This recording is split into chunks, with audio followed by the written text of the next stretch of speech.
Hey, welcome back, Kai here. So the US government just passed a bill to infuse $2 trillion back into the US economy just as millions of Americans learned that they could have bought a baby tiger for $2,000.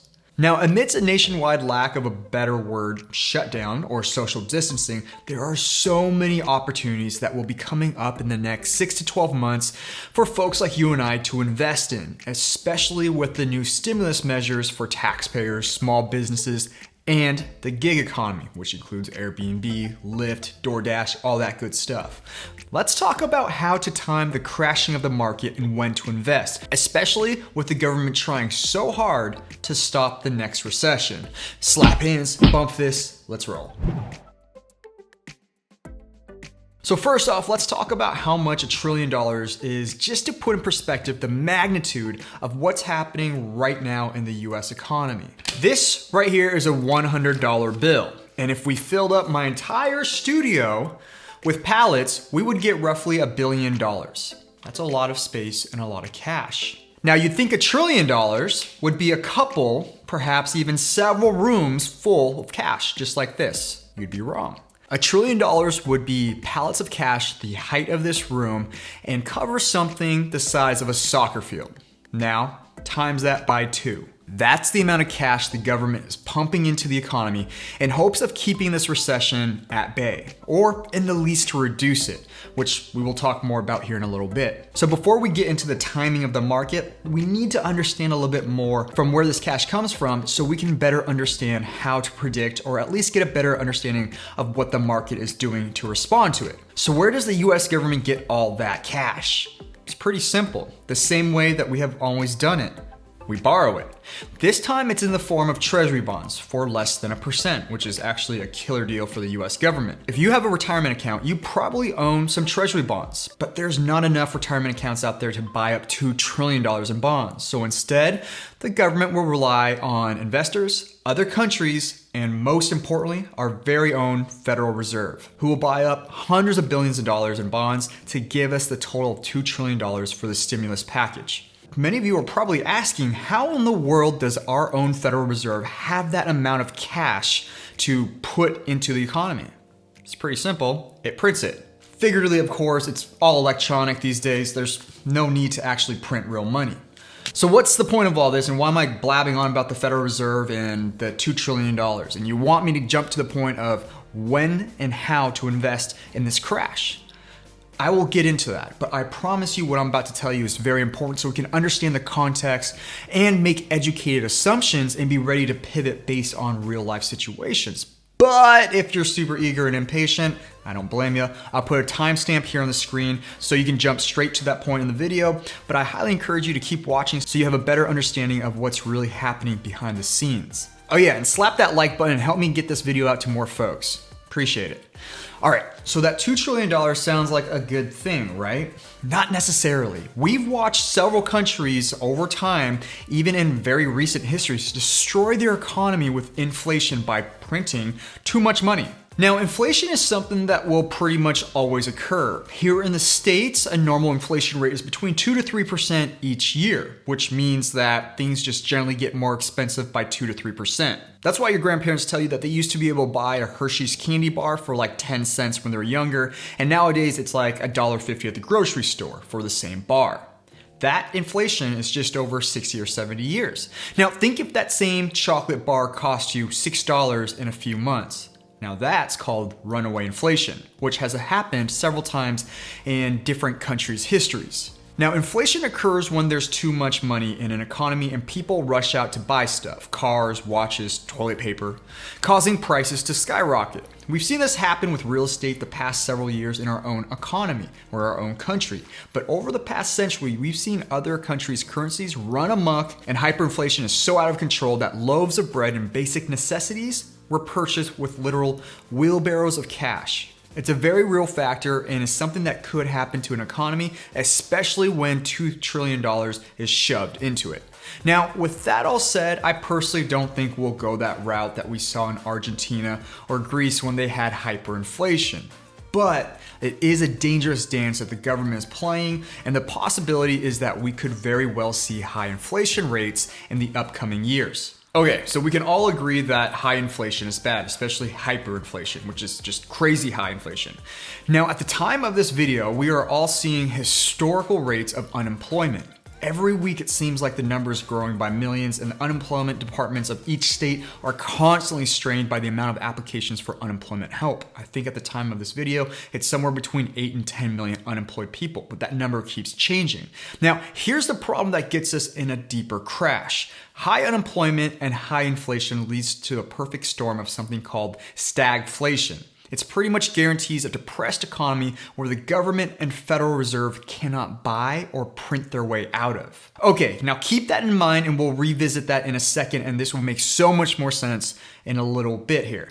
Now, I think the new stimulus bill may be a little bit too optimistic. I could be very wrong, but I think we are just buying ourselves some extra time. The problem is that we don't know what this virus is doing, but based on every expert, the numbers of cases are growing exponentially, and without a cure or vaccine, we're at its mercy.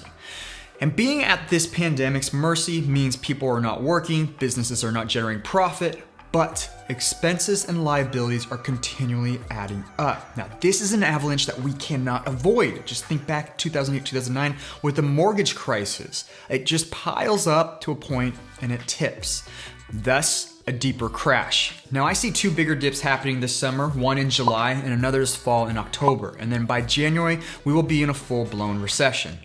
Now, that's where I think there will be the opportunity for us to invest. At the time of this video, the market has rebounded a bit from the huge drop at the beginning of last month, March 2020. But that was primarily because everyone was really optimistic for this stimulus bill to pass, which it did. Check out this video here I made last week where I talk about where I'm investing my money in the stock market and which index funds and which stocks I'm actually personally putting money into. Now, as of right now, Q1 just ended and we are starting Q2, quarter one, quarter two. This will be the first full quarter of this whole quarantine, stay at home and shelter in place mandate. Our US economy is pretty much at a full stop right now. Come this summer in July when quarter two numbers come out, I predict we will either see another large dip or the continuing of a dip as we see how badly companies' profits are hit with this pandemic. That's 3 months away, and the stimulus package only gives most Americans $1,200. Now, to cap it all off, unemployment rates are through the roof right now.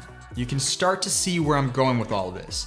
These numbers are what I call lagging indicators that will come and bite our economy in the butt. Now, after July, and depending what happens with the whole pandemic, we shall see how many of the millions of people currently unemployed because of the virus are able to get a job, and perhaps more importantly, how many businesses are going to be able to rebound after months of little to no income. Here's the scary thing. What I just described is the best case scenario. People slowly getting their jobs back, businesses opening up, and we try to get back to a normal or a new version of normal. However, there are experts that are indicating that this coming fall, when the temperature drops again and people are no longer practicing social distancing and schools are back in session, we will see another outbreak. And we most likely won't have a vaccine or a cure at that time. It's just far too soon. This will push us back into social distance mode, and the government won't be able to afford another $2 trillion. By this time, we will see the cracks from several months of lack of income and productivity. Homes will start being sold in fire sales and foreclosures will start to rise. Now check this out here. Here's a calendar of one of my properties that's usually booked between 90 to 100% occupancy. It is completely empty right now. Now, I've been super conservative financially and have a good war chest saved up for times just like this. But I've been nose deep in Airbnb and rentals for 13, 14 years now. There are a lot of people and businesses who have banked on rental income. Whether they have leases or mortgages, without traveling, guests, those folks cannot pay their mortgages or rent on multiple properties for several months. Airlines are not going to be able to survive like this for much longer, along with many industries that rely on travel and human contact. Here's my prediction, and this video will serve as proof as how close I get, and I could be way off too. But I think as April progresses and we don't see the numbers getting better, the market will continue to trend downwards. Depending on what the virus does, I don't see a miraculous disappearing of it anytime soon. May and June, the market will continue to dance up and down. But In July 2020, when quarter 2 numbers comes out, we will see another huge dip. This will trigger a panic sell. Then in October, we will get quarter 3 numbers and potentially see a resurgence of the virus. And at this time, companies will report poor earnings and we will get another big dip in the stock market. Then finally by January 2021, after 7 or 8 months of our economy going back and forth and basically being shut down, people can no longer hold on to their homes, their jobs, pay their debt or mortgages, and we will officially be in another recession. And the icing on this recession cake is the perfect storm that we were just talking about earlier. Historical high unemployment and inflation rates from the quarantine and the $2 trillion infused into the economy. Now, if you're old enough, which I am, and remember vividly in 2008, 2009, the Great Recession, we saw the cracks in mid-2007. It took till 2008 for us to see the free fall in the market and the bottom at 2009. Right now, we are seeing a similar pattern again. So now that we have a rough idea of what's going to happen, how can we make money on this? Here's the first thing. Don't pretend you or I have a crystal ball and know exactly what to do and when to do it. But we can be flexible and try our best to plan accordingly and set ourselves up to not only survive the recession, but hopefully build some wealth off of making some educated guesses. Second, we don't ever want to buy all in, especially right now. I personally have only invested perhaps 5 to 10% of my total portfolio in the market at the time of this video. And then my market portfolio is roughly only 30% of my overall net worth.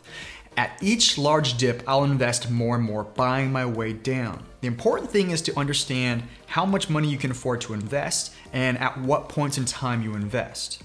Don't worry about losing money in the dips. We can ride out the lows to get to the highs again. Look at this graph right here of the past couple recessions.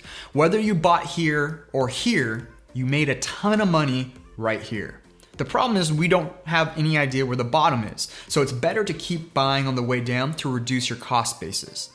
Now, if you're starting out, I encourage you to just apply this technique, strategy, whatever you want to call it, to index funds. If you're more experienced or willing to do more research, you can apply this to individual stocks as well, but be careful. A lot riskier and you can really lose your hide on it. So I personally have 2 buckets of investing. One is for the market and then one is for real estate, and then I have another super conservative one where I just keep my cash. Come July, October, and January 2021, I am tentatively planning on buying large chunks in the market, primarily my 3 index funds, VOO, QQQ, and DIA, and then also a small handful of stocks that I talk about in this other video. Now, real estate is a different beast, and I am constantly on the prowl, but I think we will start seeing desperate sellers entering the market later this year and early next year, especially investors who over-leveraged during the hot years, basically 2012 to 2018-19. My prediction is we will see a heavy softening of the market, especially with rental investments in the next 12 to 18 months. So for all of you investors and all you folks who are interested in real estate, keep an eye out on multifamily homes, especially duplexes, triplexes. They'll be coming up for sale probably pretty soon. Now, I'll keep you posted with more videos, but help me out with a like if you like this video and subscribe to the channel, and let's see how right or wrong I am and what kind of money we can make from this recession. Many of us knew that this recession was coming, but no one thought it was going to be because of this kind of pandemic. Let's make the most of it, be safe, protect each other, and make some money. Here are 2 more videos I think you'll like if you watched all the way through this video. Go ahead and click on them and stay on the channel for a while. Love you all. Bye a bidet. Kai out.